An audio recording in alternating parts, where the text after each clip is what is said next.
আসসালামু আলাইকুম, কেমন আছেন সবাই? আজকে আমাদের মিশন শুরু হচ্ছে ফরিদপুর রেল স্টেশন থেকে। আজকের যাত্রা মূলত ফরিদপুর থেকে রাজশাহী। আর আমাদের মিশন আজকে মূলত আমের জন্যে। আমরা রাজশাহী যাব, ওই অঞ্চলের ভালো ভালো আম বাগান এবং বাজারগুলো ভিজিট করব, শুধুমাত্র আপনাদের হাতে ভালো বিষমুক্ত আম তুলে দেওয়ার জন্যে। আমরা এখন ট্রেনের জন্য অপেক্ষা করছি। ট্রেন আসবে 55 মিনিট লেট, মধুমতি এক্সপ্রেস। আর হয়তো 8-10 মিনিটের মধ্যে ট্রেন চলে আসবে। আজকে আমার সাথে আছে শফিকুল ভাই আর আমি। এ হলো শফিকুল ভাই, শফিকুল ইসলাম আমার পার্টনার। আর এই হলো আমি, আমরা দুজন আজকে যাবো ইনশাল্লাহ রাজশাহী। রাত্রে রাজশাহী থাকবো, কালকে এখান থেকে বানেশ্বর হাটে যাব। এখন দেখি ট্রেন কতক্ষণে আসে, তারপরে ট্রেনে উঠবো ইনশাল্লাহ। পুরো যাত্রা পথে আপনাদেরকে একটু একটু করে দেখানোর চেষ্টা করব। ট্রেন চলে আসছে, তবে হঠাৎ করে এমন বৃষ্টি আসলো যে পুরো প্ল্যাটফর্ম ফাঁকা। এখন কীভাবে আমরা আমাদের কম্পার্টমেন্টে উঠবো সেটি এখন চিন্তার বিষয়, কারণ সম্পূর্ণ ভিজে যেতে হবে। তারপরে দেখি কি অবস্থা। সম্পূর্ণ দাঁড়ানোর পরে আমাদের আসলে কোন দিকে, শেডের নিচেই পড়ে নাকি শেডের বাইরে পড়ে সেটা দেখার বিষয়, দেখা যাবে তখন সেই হিসেবে। তবে প্রচণ্ড বৃষ্টি। এই হলো ট্রেন মধুমতি এক্সপ্রেস।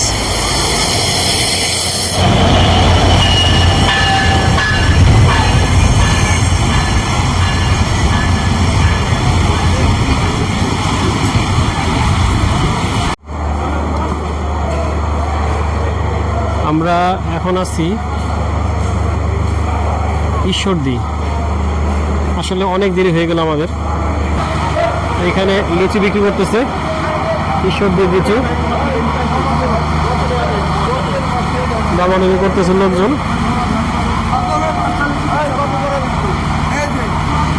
আমরা দেখি আর একটু হেঁটে হেঁটে, যেহেতু ঈশ্বরদী শুধু লিচু আর লিচু, চারদিকে লিচু আর লিচু,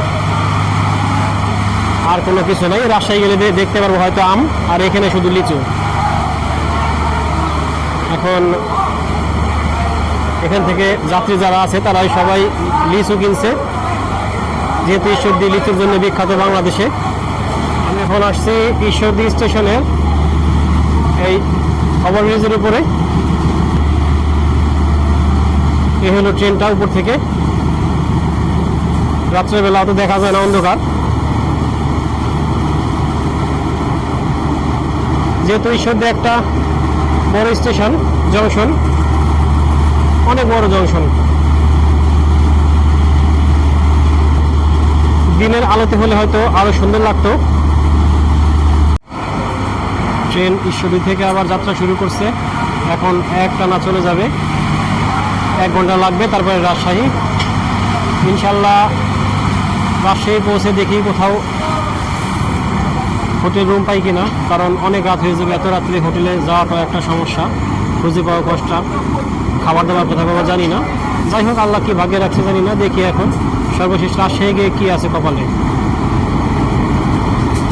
অবশেষে আমরা পৌঁছে গেছি রাজশাহী। এখন বাজে রাত 12:30। এই হলো স্টেশনের ভিতরে।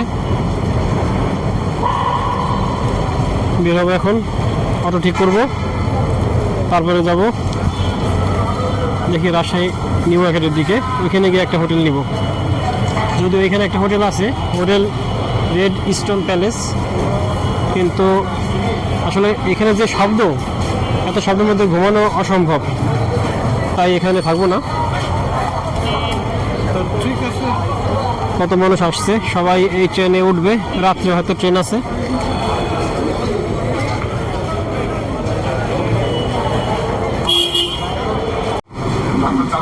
আমরা ভাবলাম যে এখান থেকে খেয়ে যাই, কারণ নিউ মার্কেটের দিকে যদি কোনো খাবার দাবার না পাই, তাই এই স্টেশনের সামনেই এখানে একটা হোটেল, হোটেল সৌদিয়া।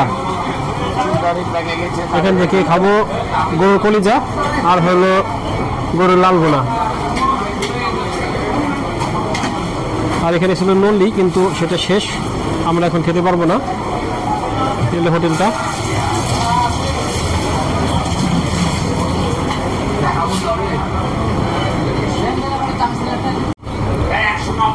হলো আমাদের গরু, এই হলো কলিজা, নান রুটি, শফিক ভাই, এই হলো আমি। একটু টেস্ট করে আগে। বিসমিল্লাহ।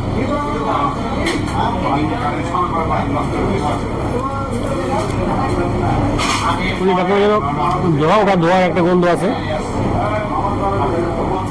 আর বাদ বাকি গরু খালি বোঝা যাবে।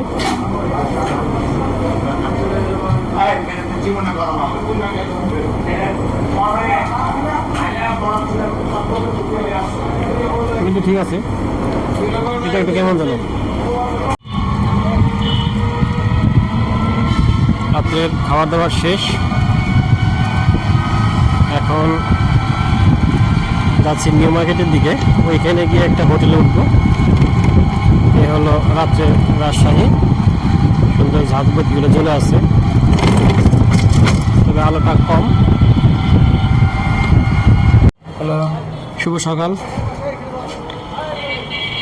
আমরা রাত্রে একটা ঘুম দিছি, এখন সকাল বের হয়ে গেছি। রাত্রে ছিলাম এই হোটেলটায়, আর কোনো হোটেল পাইনি, একদম এন্ট্রি লেভেলের একটা হোটেল আর কি, থাকা যায় এরকম আর কি। আর এই হলো নিউ মার্কেট এরিয়া। সকালে একটু বের হয়েছিলাম নাস্তা করার জন্যে, কিন্তু এই আশেপাশে কোনো হোটেলই পেলাম না নাস্তা করার মতো, শুধু কয়েকটা তেহারির দোকান আছে। এখন সামনের দিকে এগোবো, একবারে হোটেল থেকে চেক আউট করে বেরোইছি, সামনে হোটেল নাস্তা করব, তারপরে বানেশ্বরের দিকে যাব। আজকে শুক্রবার দেখে বেশ ফাঁকা ফাঁকা চারদিকে।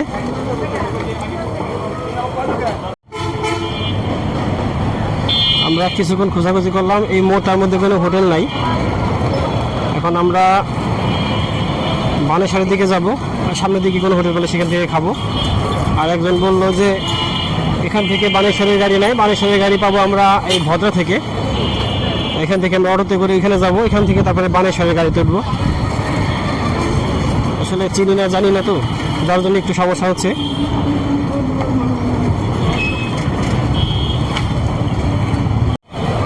আমরা এই মাত্র নাস্তা করে বের হলাম, এই হোটেল থেকে নাস্তা করছি, কটা সবজি, ডিম আর একটা স্পঞ্জ রসগোল্লা, বেশ ভালো, অনেকটা জামতলা মিষ্টি মতো। এখন আমরা দেখি বানেশ্বর যাই, সম্ভবত অটোতে যাওয়া যায়, নিরিবিলি যাই দেখি। এই অঞ্চলটা হচ্ছে ভদ্রা মোড়, বড় একটা স্ট্যাচু আছে।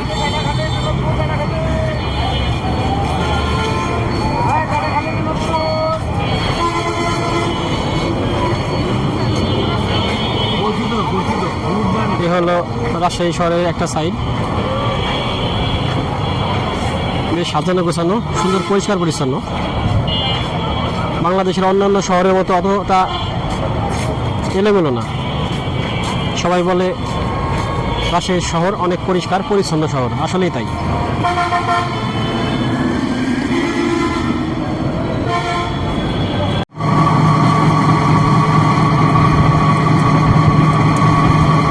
আমরা অটোতে উঠছি, 40 টাকা ভাড়া, বানেশ্বর যাব।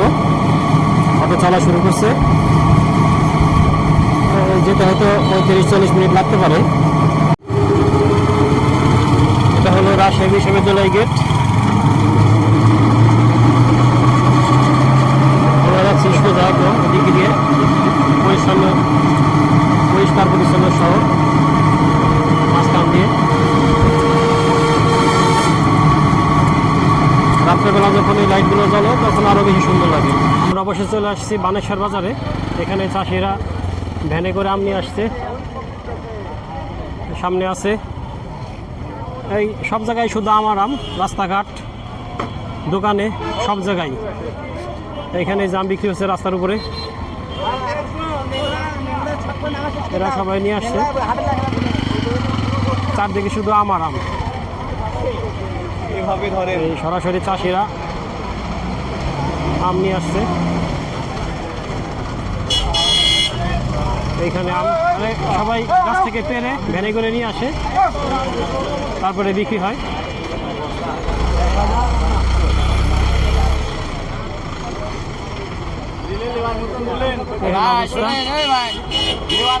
আম দামাদামি চলে, যার যেরকম পড়তা, কেউ বাজার কেউ বাগান থেকে বেছে নিয়ে আসে, আবার কেউ এমনিতেই এলোমেলোভাবে নিয়ে আসে।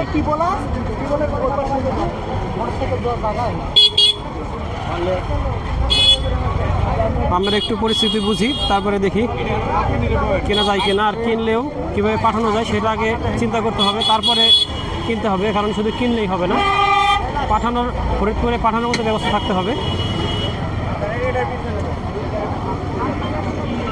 কেউ অল্প নিয়ে আসছে, কেউ বেশি নিয়ে আসছে, বিভিন্ন জন বিভিন্ন রকম, বিভিন্ন ধরনের আম।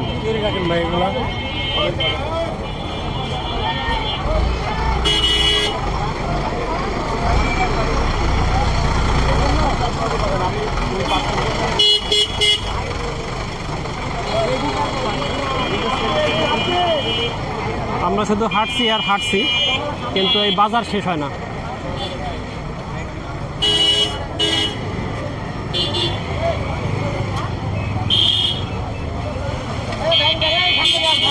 আর এই পুলিশ ভাইরা খুব চেষ্টায় আছে রাস্তাটা ক্লিয়ার রাখার জন্যে। এই রোদের মধ্যে খুব কষ্ট হচ্ছে।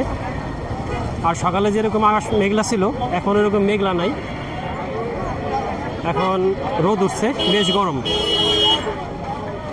তারপরে হালকা একটু বাতাস আছে, যদি বাতাস গায়ে লাগে তখন ভালো লাগে। এই হলো আম।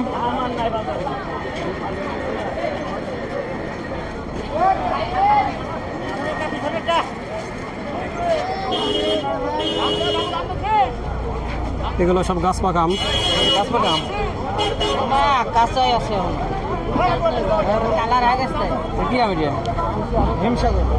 এগুলো সব হিমসাগর আম। ভাই বলতেছে এগুলো হিমসাগর আম, গাছ পাকা, একদম গাছ পাকা আম যাকে বলে আর কি। পাকা না, এগুলো কাঁচাই, দেখেন রং হয়েছে তাই, রোদের গায়ে রোদ বেশি তো অনেক পেকে গেছে আমগুলা, এগুলো দূরে নেওয়া কষ্ট।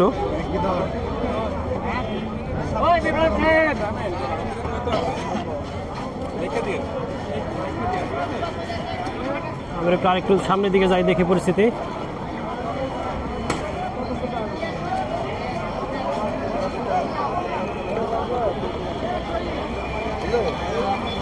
আর এই হলাম আমি। আসলে আমার কাছে খুব ভালো লাগছে যে এখানে আসতে পারছি। অনেক দিনের একটা ইচ্ছা ছিল যে বানেশ্বর বাজারে আসবো এবং আমের সময় আসবো বিশেষ করে। তো এখন আমি আসছি আমার এই শফিক ভাইয়ের সাথে, আমরা দুজন একসাথে আসছি। আর সামনে যখন আসবো হয়তো আমার পরিবারের লোকজন বা তার পরিবারের লোকজন আমাদের সাথে থাকবে ইনশাল্লাহ। কারণ নিজে যদি কিছু দেখি তাহলে আসলে পরিবারের কথা চিন্তা করতে হয়, শুধু নিজের কথা চিন্তা করলেই হয় না।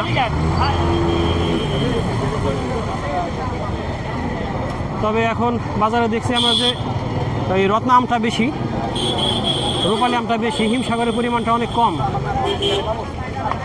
আর গুটি আম আছে অনেক, আর কিছু আছে ফজলি। এরা এখানে যারা আছে সবাই কৃষক, নিজের ক্ষেত থেকে আম পেড়ে নিয়ে আসছে, তারপরে বিক্রি করছে। এখন আমরা একদম অনেক দূর চলে আসছি হাঁটতে হাঁটতে, কিন্তু তাও এই বাজারটা এখনো শেষ হয় না। আমরা এখন এখানে আলাপ আলোচনা করবো যে কীভাবে আম নেওয়া যায়, ফরিদপুরে কোনো গাড়ি, শেয়ার গাড়ি পাওয়া যায় কিনা, বা এখান থেকে বাস যায় কিনা, তারপরে আমরা আম কিনবো ইনশাল্লাহ। আমরা সারাদিন বানেশ্বর ঘুরলাম, আমও কিনলাম, তারা যেটা পেলাম সেটা হলো অভিজ্ঞতা। যারা ব্যবসা করে বা উদ্যোক্তা বা যারা ভোক্তা, তাদের জন্য একটা বড় অভিজ্ঞতা। আসলে আমরা যারা বাসায় আম কিনে খাই, ভাবি যে আসলে 1 কেজি আম 60 টাকা 70 টাকা কেন, বা 80 টাকা 100 টাকা কেন। বিষয়টি এর পিছনে যে কত পরিশ্রম, কত রিস্ক কেউ জানে না। আমরা বেশ কিছু আম কিনছি, এখন কিভাবে পাঠাবো রাজশাহী থেকে। যখন আমরা গেলাম বিভিন্ন কুরিয়ারে বা ট্রান্সপোর্টে, তারা বলে যে ফরিদপুরে রাজশাহী থেকে আম যেতে মিনিমাম 3 থেকে 4 দিন লাগবে। তা একটা জিনিস বুঝেন, 4 দিনে আমাদের আমগুলোর কি অবস্থা হবে, প্রত্যেকটা আম পেকে নষ্ট হয়ে যাবে। তার মানে ফরিদপুরে যাবে 4 দিন পরে পচা আম। এখন কিভাবে আপনারা ভালো আম চান, ভালো আম পাবেন? এখন বাধ্য হয়ে আমাদেরকে 3 দিনের জার্নি, মানে আমাদের যাওয়ার কথা ছিল রবিবার, আমরা এখান থেকে চাঁপাইনবাবগঞ্জ যাব, এখান থেকে আরো কয়েক জায়গা যাব, সাপাহার যাব, মানে নওগাঁ যাব। এই দুইটা স্কিপ অলরেডি করে ফেলছি। আমাদের আম নিয়ে গাড়িতে করে এখন আমাদের ফরিদপুরে ফেরত যাওয়া লাগছে, তাহলে আমাদের আম পচে যাবে 3 দিন। আর আমরা নর্মালি কুরিয়ারে পাঠালে অনেক বেশি খরচ, আর সেক্ষেত্রে তো রিস্ক থাকে আম নষ্ট হয়ে যাওয়ার। এটা একটা বড় অভিজ্ঞতা।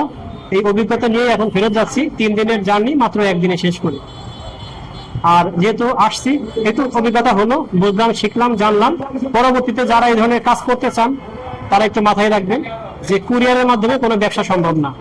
ব্যবসা করতে হলে বড় যারা আড়ত তাদের সাথেই একটা লিঙ্ক আপ করে ব্যবসা করতে হবে, কারণ যে গাড়িগুলো আপনার এলাকায় যায় এই অঞ্চল থেকে মাল নিয়ে তাদের সাথে কোঅর্ডিনেশন করে, তাদের সাথে সমন্বয় করে তাদের ট্রাকে আপনাকে মাল নিলে দিনে দিনে মাল চলে যাবে। আর সেটা আপনাকে খোঁজে আগে থেকে বের করতে হবে। আপনার এলাকায় যে আড়তগুলো আছে সে আড়তের সাথে আগে থেকে যোগাযোগ করে এখানে এসে মাল কিনতে হবে, কাউকে দিয়ে কেনাতে হবে। তা নাহলে কিন্তু সম্ভব না এখান থেকে নিয়ে মাল কিনে ব্যবসা করা বা মাল কিনে আম খাওয়া। এই আম যদি পৌঁছায় পেকে নষ্ট হয়ে যাবে, খেতেও পারবেন না আপনি। ধন্যবাদ সবাইকে, আল্লাহ হাফেজ।